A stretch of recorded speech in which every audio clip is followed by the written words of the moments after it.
ายดีเนาะมื้อนี้มาจอบเบิ่งของอ้อยคือเก่ามื้อนี้นะบ่ได้มาเช้าแล้วเดี๋ยวนี้นะสิเปลี่ยนโมงใหม่เนาะคิดว่าตะกี้หันมา3 โมงเนาะแต่ว่ามันยิ่งตอนเช้าหันก็กองหอกบ่ค่อยเข้าของอ้อยนะเข้าดำกล่องละโต2 โตเนาะเฮามาเช้าหลายเฮาก็เมื่อยโพดแต่เปลี่ยนโมงเนาะเปลี่ยนโมงคิดว่าออกประมาณ5 โมงเนาะมาฮอดพี่ก็ประมาณ7 โมงมันอย่างนี้ แต่ว่ามื้อนี้หันมาสวยมื้อนี้นะพอดีแล้วเวียกแล้วงานเนาะ11 โมงออกมามื้อนี้นะอากาศถือว่าร้อนว่ะให้มานั่งพักเนาะเมื่อกี้นี่เอามันต้นขึ้นไปวางไว้กล่องอ้อยที่เอาเห็ดใหม่เนาะถือว่ามีห้อยกินอยู่คิดว่าคลิปต่อไปคิดว่าสิไปนั่งกล่องอะไรเนาะคือว่าสิได้ยิงอยู่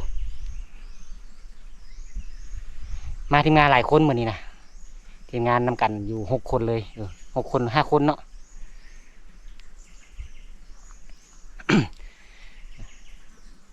จะมาหรือบ่มานก็ว่าเบิ่งนำกันเนาะมื้อนี้หันบ่มีที่ว่าไปยิงกล่องเก่าคลิปแล้วนี่เพราะว่าบุยบ่นั่งเลยเด้มีแต่กล่องใหม่ก็หาก็ได้5 มื้อนึง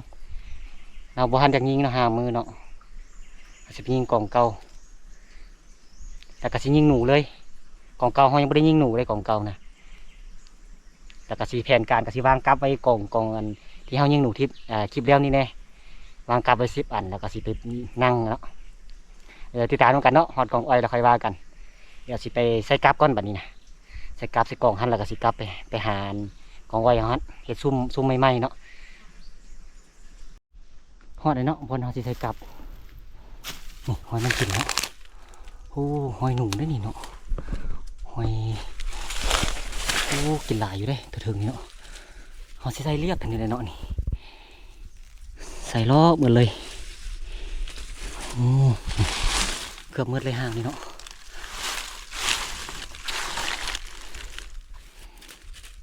เดี๋ยวเสร็จแล้วมันต้นตัวนี้ออกเนาะแล้วก็สีวางกับจุดนี้แหละจุดคักก้นมูลจุดนี้มันต้นนี้โอเคเดี๋ยวจะใส่กับก่อนบัดนี้โอเคเนาะใส่กับเรียบร้อยแล้ววางไว้10 อันเลยเนาะตอนนี้ก็พอดี2 โมงครึ่งพอดีเราจะขึ้นไปนั่งของอ้อยเฮาจะถึงพุ่นแหละก็สีวางใหญ่ซ่าอย่างนี้แหละเนาะไว้นี่อันนึงไว้หันอันนึงพูดเนาะอันคักนะคือบอลนั้นมันห้อยกินลายเดิน่าจะเป็นหนูหวายส่วนกระหอกเลยแม่นเห็นทีมงานว่ายังตัวเดียวอยู่นี่หวังว่าตอนแรกมันจะถือกระหอกหรือกันในเฮาเนาะแล้วมันใส่ทันนี้แหละเนาะ8 อันทางเทิงนี่เน้นในทางเทิงเนาะเพราะว่ากระหอกมันจะมาทางเทิงหลายกว่าเห็นเนาะเกี่ยมเครื่องเกี่ยมยังแล้วก็สิขึ้นไปเบิ้งของไว้ของเฮาเนาะก่อนหน้าสิยิงหนูฮอดค่ำเลยได้ของนั้นนะ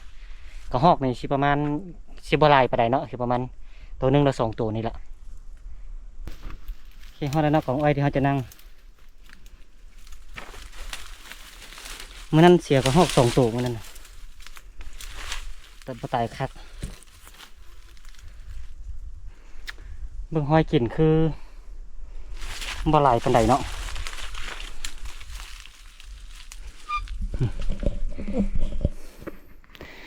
น่าจะไปกินพุ่น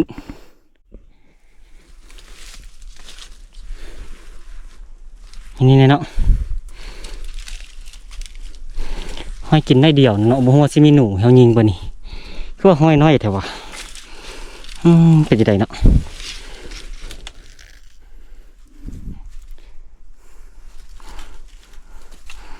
จำเป็นแล้วเนาะได้มาละนั่งเบิ่งล่ะเฮายิงแล้วสิเอาไว้แถวลุ่มนี่ก็มันเป็นแปลนนี่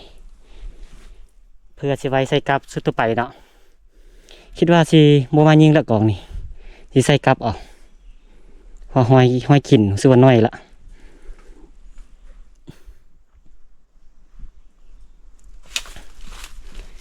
กะสินั่งมันเก่าเนาะวันนั้นแต่งซุ่มไม้ก่อนมันต้นที่มันกินเห็นแต่มัดนี่เนาะซุ่มนี้ก็ห้อยกินน้อยเดียวเนาะนี่อยู่นี่ สุ่มนี้แห้งน้อยเลยบ้านยิงหนูจากเทื่อต้องใส่หนูบ่หลายกล่องนี้นะเขายิงหนูมันได้มีแต่หนูตัวเดียวเนาะแต่ว่าฮอกนี่เขายิงไป6 ตัวละมันมืดเราประจักฮอกนี่ห้อยกินน้อยเดียวหนึ่งห้อยก็ห้อยน้อยอยู่อีกน้อยเนาะจำเป็นเนาะที่จะยิงดิ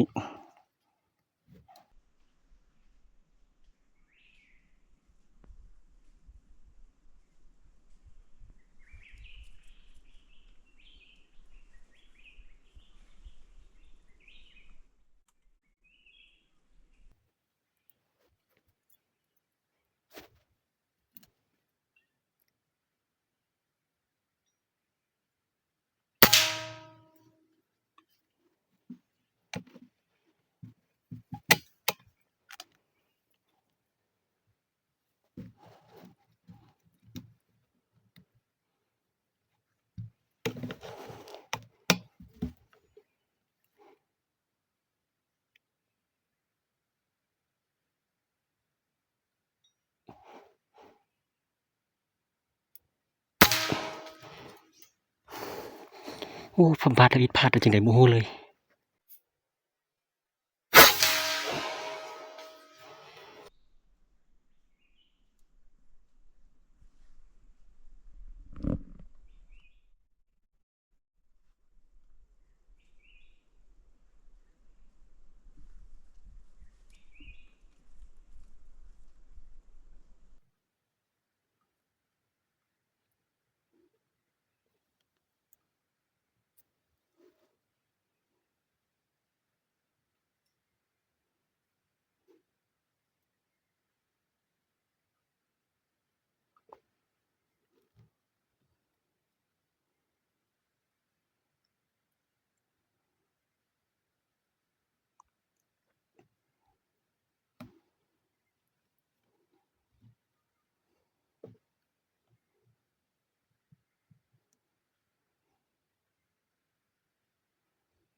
โอเคคำเลยเนาะที่ว่าก็ฮอกมา4 ตัวเนาะเขาติดสโคป3 ตัวตัวนึงมามืดเราปลดสโคปออกเนาะยิง4 บาทถือว่ายังบ่ทันได้เก็บเนาะยังสิออกไปเก็บถ้ายิงหนูแล้วเขาเก็บบาทเดียวบ่อยากตายนะยิงมื้อนี้เป็นน้ำเขาเฮ็ดกล้องเฮ็ดปืนตกเนาะตกแหละปืนมันเคลื่อนยิงบ่อยากตายบ่ฮู้ว่าพี่ซอกเห็นบ่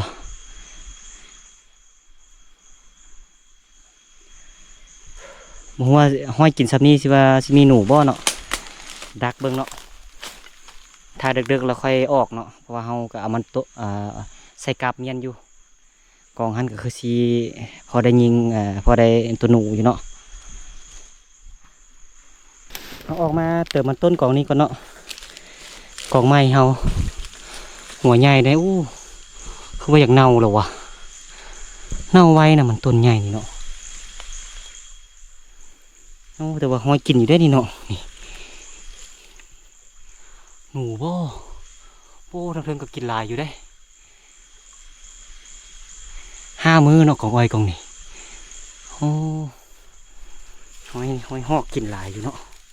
มีไหมเลยห้อยก็หอกมีไหมเลยแจนี่ก็กินโอ้นี่ก็กินเนาะพอแห้งมันต้นเฮานี่ยังเหลือหลาย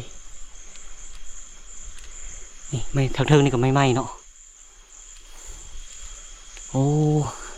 ส่วนหน้าซิมนางกล่องนี่แหละเขาห้อยกัดหลายอยู่เนาะสิเติมอีกเหมือนต้นนี่นะคุณเขาสิยิงมาแต่คุณเนาะโอเคถือว่าทิศหน้าในกล่องนี่แหละที่นี่นะเดี๋ยวกล่องเงินมันต้นแล้วก็สิกลับไปหาตัวฮันเนาะว่าสิมีหนูบ่โอ้นาเป็นตานั่งไปได้นี่เนาะยามีหนูกินเบิ่งขี้ก่อนอ๋อ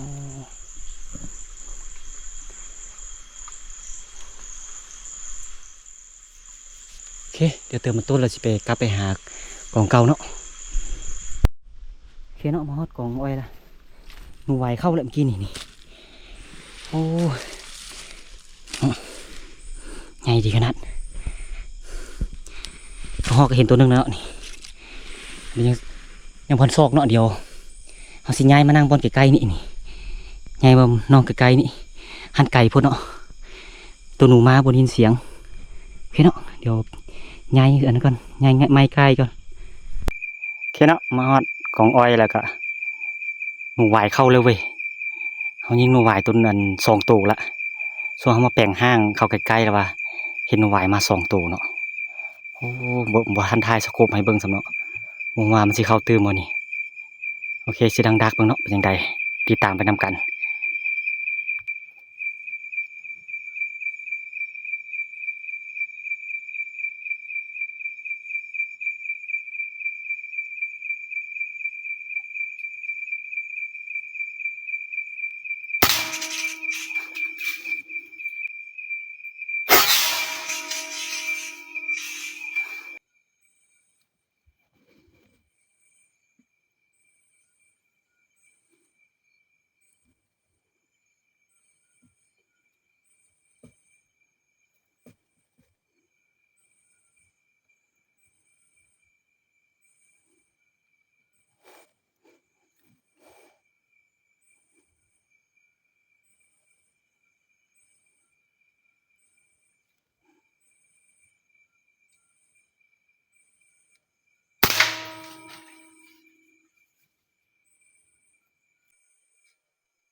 น่าจะหนูมุ่นเนาะตอนนี้เนาะ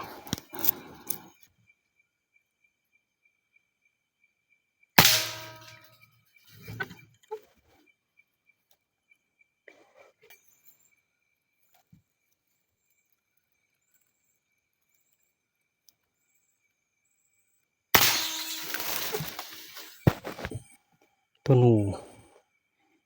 เริ่มมาแล้วเนาะเริ่มไปจะเข้าของอ้อยแล้วมันดึกละมันเลาะไปเลาะมาอยู่เฮาสิได้โพสโคปเนาะบัดนี้เนาะโพสโคปเลาะยิงเลย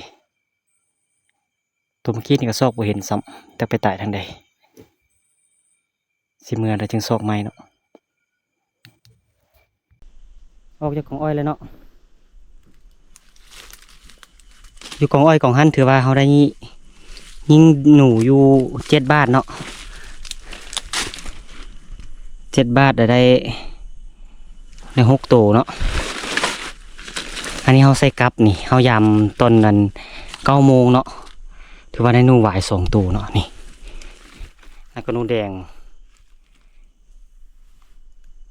ง4-5 ตัวนี่แหละเดี๋ยวพยายามรอบ2เบิ่ง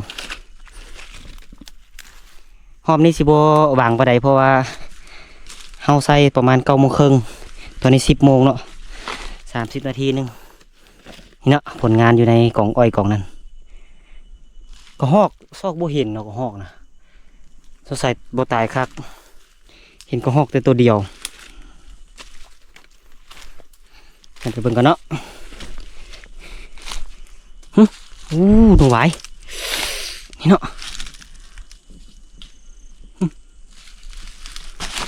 หลังในบิ๊กกระทึงดูไหวแล้วโอ้ยหนูน้อยหนูแดงนั่นนะหนูนี่เขามันถึกบาทหนึ่งนะเขาปล่อยมันละยังมาถึกอยู่คือเดี๋ยวไปทางเทิงก่อนเนาะทางเทิงนี่เป็นยังไง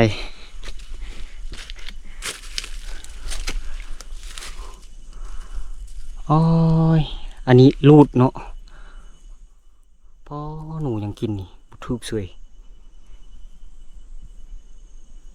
อยู่หันโบราณเนาะ